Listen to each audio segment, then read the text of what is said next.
ಎಲ್ರಿಗೂ ನಮಸ್ಕಾರ. ತುಮಕೂರಿನಲ್ಲಿ ಒಂದು ಘಟನೆ ನಡೆದಿದೆ. ಇವಳೆಂಥ ಆದರ್ಶ ಅತ್ತೆ ಅಂತ ಹೇಳಿದ್ರೆ ತನ್ನ ಮಗಳ ಪ್ರಿಯಕರನ್ ಜೊತೆ ಸೇರ್ಕೊಂಡು ಅಳಿಯನನ್ನೇ ಹತ್ಯೆ ಮಾಡಿರುವಂತದ್ದು. ಹೌದು, ಮಗಳು ಸತ್ತೋಗಿದ್ದಾಳೆ. ಮಗಳ ಹೆಸರು ಸುಜಾತ ಅಂತ. ಅವಳು ಕಾಯಿಲೆ ಬಂದು ತೀರ್ಕೊಂಡಿದ್ದಾಳೆ. ಮಗಳು ಮತ್ತೆ ಅಳಿಯ ನರಸಿಂಹ ಬಹಳ ವರ್ಷದಿಂದ ಪ್ರೀತಿ ಮಾಡ್ತಾ ಇದ್ರು. ಮನೆಯವರ ವಿರೋಧವಿದ್ರು ಸಹ ಮನೆಯವರನ್ನ ಒಪ್ಪಿಸಿ ಮದುವೆ ಆಗಿರ್ತಾರೆ. ಅವಳಿಗೆ ತಕ್ಷಣ ಕಾಯಿಲೆ ಬಂದು ಅವಳು ತೀರ್ಕೊಂಡಿರ್ತಾಳೆ. ಸುಜಾತ ಬದುಕಿರುವಾಗ ಗಾರ್ಮೆಂಟ್ಸ್ಗೆ ಹೋಗ್ಬೇಕಾದ್ರೆ ಅಮರ್ ಎನ್ನುವಂತ ಹುಡುಗನ ಪರಿಚಯ ಆಗ್ಬಿಟ್ಟಿದೆ. ಬಹಳ ಪ್ರೀತಿ ಮಾಡ್ತಾ ಇದ್ಲು. ಗಂಡ ಇದ್ರು ಸಹ ಪ್ರೀತಿ ಮಾಡ್ತಾ ಇದ್ಲು. ಗಂಡನಿಗೆ ವಿಚಾರ ಗೊತ್ತಾಗಿದೆ. ಹಂಗೆಲ್ಲ ಮಾಡ್ಬೇಡಮ್ಮ ಅಂತ ಹೇಳಿ ಬುದ್ಧಿ ಮಾತು ಹೇಳಿದಾನೆ.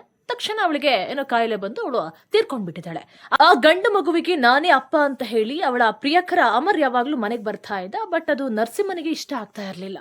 ಅವಳ ಅವನಿಗೆ ಅತ್ತೆಗೆ ಬಹಳ ಇಷ್ಟ ಆಗ್ತೈತೆ. ಯಾಕಂತ ಹೇಳಿದ್ರೆ ಅಮರು ಮತ್ತೆ ಅವ್ರ ಅತ್ತೆ ಬಹಳ ಚೆನ್ನಾಗಿದ್ರು. ಕೊಡೋದು ತಗೊಳ್ಳೋದೆಲ್ಲ ಆಗ್ತಾ ಇತ್ತು. ಒಂದಿನ ಅಳಿಯನ್ ಮಾತು ಅವ್ರಿಗೆ ಇಷ್ಟ ಆಗ್ತಾ ಇರ್ಲಿಲ್ಲ. ಯಾವಾಗ್ಲೂ ಅವ್ನು ಕುಡ್ಕೊಂಡು ಬಿದ್ದಿರ್ತಿದ್ದ ಸುಜಾತಳ ನೆನಪಲ್ಲಿ. ಹಾಗೆ ಅವನ ಸುಜಾತಳ ನೆನಪಲ್ಲೇ ಸತ್ತೋದ ಅಂತ ಹೇಳಿ ಬಿಂಬಿಸ್ಬೇಕು ಅಂತ ಹೇಳ್ಬಿಟ್ಟು ಒಂದಿನ ಅವನನ್ನ ಮನೆಗೆ ಕರೆದು ಚೆನ್ನಾಗಿ ಊಟ ಎಲ್ಲ ಹಾಕ್ಸ್ಬಿಟ್ಟು ಎಣ್ಣೆ ಎಲ್ಲ ಕುಡಿಸ್ಬಿಟ್ಟು ಆಟೋದಲ್ಲಿ ಕರ್ಕೊಂಡೋಗಿ ಕತ್ತಿಸ್ಕಿ ಸಾಯಿಸ್ತಾರೆ. ಅದ್ರ ನೆಕ್ಸ್ಟ್ ಡೇ ಬಂದ್ಬಿಟ್ಟು ಅವರೇ ಆಸ್ಪತ್ರೆ ಕರ್ಕೊಂಡು ಹೋಗ್ತಾರೆ. ಅಯ್ಯೋ ನನ್ನ ಅಳಿಯ ಉಸಿರಾಡ್ತಿಲ್ಲ ಅಂತ ಹೇಳ್ಬಿಟ್ಟು. ಆಮೇಲೆ ಸಾಯಿಸಿ ಎಲ್ಲಿ ಬಿಸಾಡಿರ್ತಾರೆ ಗೊತ್ತಾ?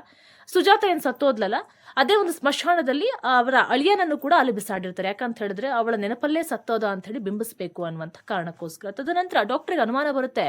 ಕಿವಿಲೆಲ್ಲ ಬ್ಲಡ್ ಬಂದಿದೆ, ಮೂಗಲೆಲ್ಲ ಬ್ಲಡ್ ಬಂದಿದೆ, ಕುತ್ತಿಗೆಲೆಲ್ಲ ಕಪ್ ಆಗ್ಬಿಟ್ಟಿದೆ. ಇದು ಖಂಡಿತವಾಗ್ಲೂ ಆತ್ಮಹತ್ಯೆನೂ ಅಲ್ಲ, ಅವನು ಕುಡಿದು ಸತ್ತೋಗಿರೋದು ಅಲ್ಲ, ಇದೊಂದು ಕೊಲೆ ಅಂತ ಹೇಳಿ ಡೌಟ್ ಬರಕ್ ಶುರು ಆಗುತ್ತೆ. ನೆಕ್ಸ್ಟ್ ಪೊಲೀಸರು ತನಿಖೆನ ನಡೆಸಿದಾಗ ಎಲ್ಲಾ ವಿಚಾರ ಸಹ ಬೆಳಕಿಗೆ ಬಂದಿರುವಂತದ್ದು. ತನ್ನ ಮಗಳ ಪ್ರಿಯಕರನ ಜೊತೆ ಸೇರ್ಕೊಂಡು ಅಳಿಯನನ್ನೇ ಹತ್ಯೆ ಮಾಡಿಬಿಟ್ಟಿದ್ದಾರೆ.